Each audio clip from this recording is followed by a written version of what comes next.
Hello everybody, it is Tuesday, July 7th. This is a combined child and adult, purple through black belt class. Like yesterday, we're focusing on self-defense and some ground drills and groundwork. As always, please make sure you guys do your complete set of warm-ups ahead of time. When possible, we're gonna try to have the virtual classes mimic the evening classes. It's not always gonna work out that well, but we are this week, we're mimicking so that when you can't do the hands-on stuff in the classroom with a partner, you can go ahead and practice it at home using the virtual classes, okay? So yesterday we did self-defense number 1, and we also did clock drills. Today we're working on self-defense number 2, okay? This is child and adult, purple through black adults. Make sure you guys work your alternates as well. We're not gonna go over any of that today. So purple number 2, let's get a little closer for this one. Sensei. This is a cross wrist grab, okay? First thing I'm gonna do is pin his hand. I wanna pin it firm so his hand cannot move at all. From here, I'm gonna pivot and bring my fingers to the sky. Then I'm gonna turn completely the opposite direction and turn my hand. I'll show you this from another view in a second. Fingers and thumb go over the top of the wrist, turn it back towards him, and I roll it towards him like you're rolling a motorcycle in reverse, okay? Again, I want you to pay attention to how much I turn my body. I'm gonna pivot 90 degrees to my left and all the way back to the right, which would be 180 from where I am at that point. This is firm. I can't express this enough. You can't, some of you guys put your hand here and you're just like, eh. He's not gonna keep his hand there. You wanna pin his hand. You don't want him to be able to let go. Pin, pivot. See how vertical my hand is right now, my arm. Pivot opposite direction, fingers, turn the hand away, fingers and thumb over the top, and then roll it towards him like a motorcycle in reverse. One more time. Pivot, pivot. A lot of you guys think you're good enough right here. Pay attention to this. Turn that hand, turn that hand. And the thumb goes over the top as well, not just the fingers, fingers and thumb. Bring it back towards him and roll it. So in the straight, it's gonna look a little bit more like this. But I'm really trying to give you the feel of how much you have to turn that arm to get it in position. Otherwise, you guys end up doing this. Okay, so 1, 2, 3, bow. Oh. Okay. Red number 2. You're on this side, sir. One of my favorite moves. Joshi throws a step through overhead strike. I'm moving at 11 o'clock in the octagon. My hands. Left hand is going to deflect. Right hand comes underneath. Traditional martial artists, traditional karate students will recognize that as an inside block. That's right. Yeah. Okay. So this hand is making contact as he comes over the top, deflecting. This hand's coming from underneath to here. From here, I'm going to shuffle behind him. Now, Joshu happens to be a little bit taller than me, like most of the world, so I get used to pushing on the lower hip and pulling on the shoulder, which levels the playing field pretty well. From here, slip that choke around, and then, choke we in, Joshu? Rear naked. Say it again. Rear naked. What? Okay. Rear naked. 2 shuffles to get in position. 1 to get out of the way, not get hit. 1 to slide in right behind their back. 1, 2. Boom. One more time. Right there. Now, to practice the hands, guys, so you understand, it's not 1, 2. The hands are crossing at the same time. As this hand comes across, it's deflecting his arm. And then this is coming through. Now, I was exaggerating it, showing it way down here so you can really see it, but I you know me, I don't like to drop my hands much, so it's gonna be tight, it's gonna be in here. And then right behind, right into our choke. Okay, round 2. Now this is kind of a really brutal move. We're gonna use the octagon again, where a circle ends, a line begins. We're gonna cut right through the center. I like to call it bursting. We're gonna burst right into him. And we're gonna blast him. The forearm's gonna catch him in the neck. The other forearm's gonna catch him in the bicep area right here. Okay, so where a circle ends, a line begins, I'm coming straight in. Bang! Right there. That's hitting right into the throat, sitting into the arm. Bad habit you guys have a tendency to do is go at the arm. You're gonna get clothesline. The arm's coming around this way, we're cutting straight through it. Straight through it. Boom. Then from here, you're gonna lift the chin. Come up hard with that. Good chance their mouth is open because they're breathing heavy. They're working hard here. So when you do that, you blast up. they're probably gonna bang their teeth together, bite their tongue, something like that. Off balancing, take 2 steps, 1, 2, punch and key out. A little off the string. Let's come this way a little more. Super good. First, lift, 1, 2, bend your knees so you don't go down. Okay, always bend your knees so they don't pull you. Finish them off. From the opposite angle here, guys. Reverse, right here and here. I don't want to go at that arm. I don't want to come here. I'm just doubling his impact power here. I'm going straight inside, so even if my hands are down, the power is behind me. Okay? Hey. Right here. First, lift. 1, 2, key out. All right, guys. Black belts. Yesterday we worked we flipped our opponents. It was a pretty cool throw. This is another strong takedown. Again, you have to be kind of careful with who you're doing this with, okay? So, person grabs you in a bear hug, okay? We can do all the wrapping in the hands, but we're gonna make this pretty brutal. I'm gonna quickly give him a headbutt right to the face, okay? Shock him a little bit, but now he hasn't let go yet. So I'm gonna come here, and I'm just gonna step behind his legs. And like yesterday, look how I got my hips really, really low. My hips are below his hips. His leg is actually sitting on my thigh.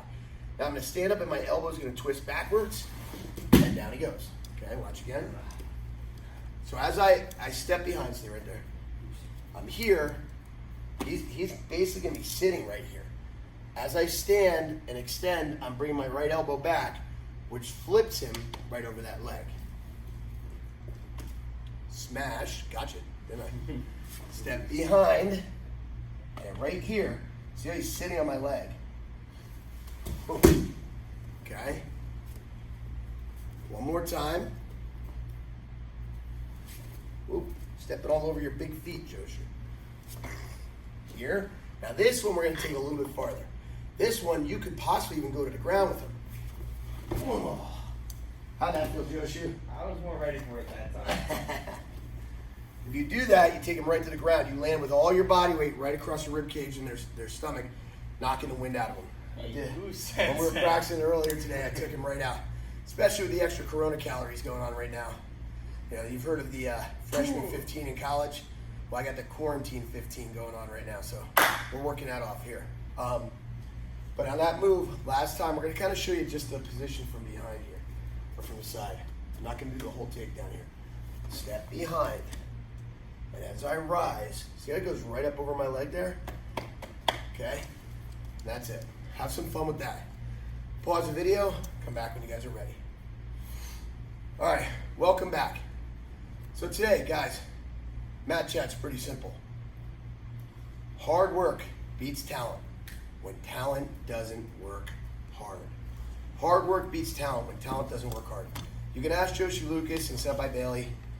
This is a mantra I preach. I preach it in our house. I preach it when I coach. I preach it when I teach. See, we are all born with certain talents. Some of us are naturally athletic. Some of us are naturally smarter. We're brainiacs. We're students. Some of us are naturally fast. Some of us are naturally strong. We have a tendency as people to rely on our natural strengths. We're already good at this. We don't push it any harder. But what happens, guys, is that the most successful people, whether we're talking about sports, martial arts, career, whatever it is, those are the people that take what they're given and they work hard at it. They work hard. Maybe you aren't naturally the fastest person, but you go out and you train. Maybe you aren't naturally the strongest person, but you go out and you work. Maybe you aren't naturally the smartest person in school, but you apply your studies and you apply until you get it. When someone works hard, they will eventually surpass the people that rely purely on their natural talents. Hard work beats talent when talent doesn't work hard. Have you guys heard that before? Sensei. Yeah. Once or twice. A day. Once or twice a day. An hour. All right, guys, so yesterday we did clock drills. And we talked about doing our clock drills on different types of targets. So today what we're working on is some ground and pound. And I just want to go over some ground and pound rules here for you real quick. So Josh, you on your back first, please. Who sensei? So obviously one of the best positions you have is the mount position, right? That obviously if he gives you his back, he turns his back to you, dead man's position, you're golden, okay? But here we're on top of the mount. So on the top of the mount here, he's got his hands in front of him to protect himself. But from the mount, I want to make sure you guys understand, we are not punching down. We don't want to punch down because one, even if I make contact, his head doesn't have anywhere to go, which means when I hit, my wrist can sprain. Worse though, is I fire a full speed punch down and he moves his head, bang. I just broke my hand or my wrist or something like that, I can't fight. So we're not gonna punch down towards the ground. From this position here, we're coming with open hand smacks like this, boom.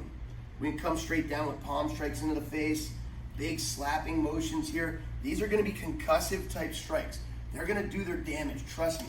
We keep hailing down like this, and then from here, you can come up and we can drop elbows in. Now, there's a lot of forgiveness in the elbow. If he moves his head a little bit left or right, there's still a chance you're gonna make contact. Boom. Now those are gonna bounce his head right off the ground. So here we're working just concussive strikes. Boom, boom, boom, boom. His hands can be there all you want. This also sets up different attacks, okay? Now, what about the guard?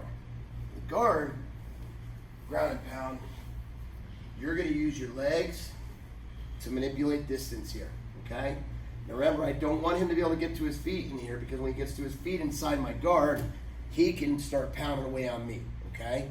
But while I keep him on the ground, he doesn't have much of an advantage here because as he tries to bring his hands up, I rock him in and I just start hitting him, okay? If he tries to recover there and start hitting it, just extend, and then I bring it back down. Notice how I'm using my legs, boom. Now here, I don't care if you're punching up, because if you miss, that's okay. Now we got different types of chokes and stuff. You go to hug him up, lock him up, palm strikes to the head. Oh, that's devastating, guys. Grab the back of the head, boom, elbows. Boom, boom, boom. He sits back, big punches right to the solar plexus. Okay, so you understand the ground and pound rules. Now, for our workout today, I want you to grab a big couch pillow or something like that you have at home. Okay, if you happen to be here in the classroom, this is what we'll be doing tonight. We're gonna grab some cage bags. These are our grappling partners.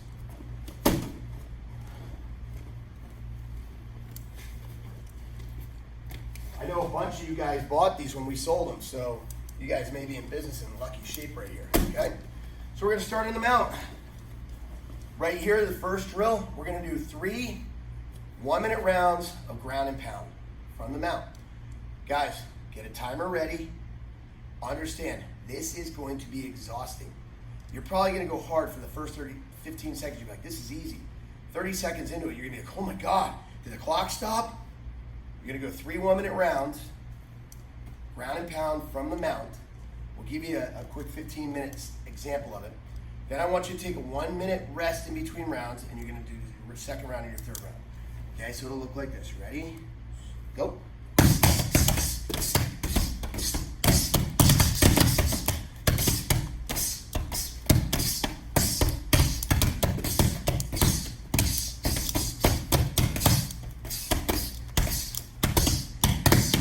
And so forth. 3 1-minute rounds. Pause the video. Come back when you're done. Good. Welcome back, guys. You sweating yet? Breathing heavy yet? We're not done with you yet. So now, guys, you got 3 more 1-minute rounds. This time you're gonna go from the guard. So, we're gonna take our opponent, and we're gonna pull him into our guards. All right, so, guys, is this an okay angle? Can they see okay? Sensei. All right, good. So from here, remember, guys, you can punch up. I want you to utilize your power in your legs. Pull them in for elbows. I want you to be able to sit up. Strikes. Grab the head and elbow. All right, we're gonna give you a 15-second demonstration here. Ready? Go.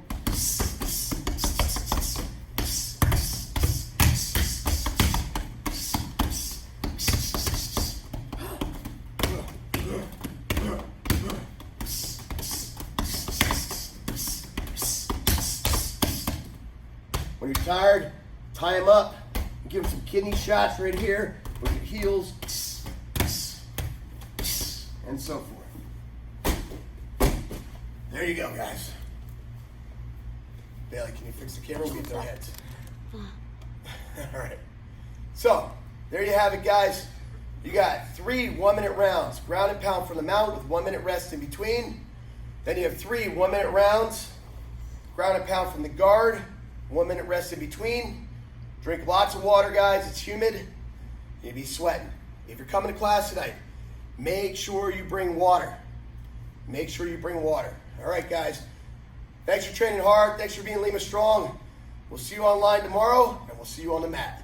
Oos.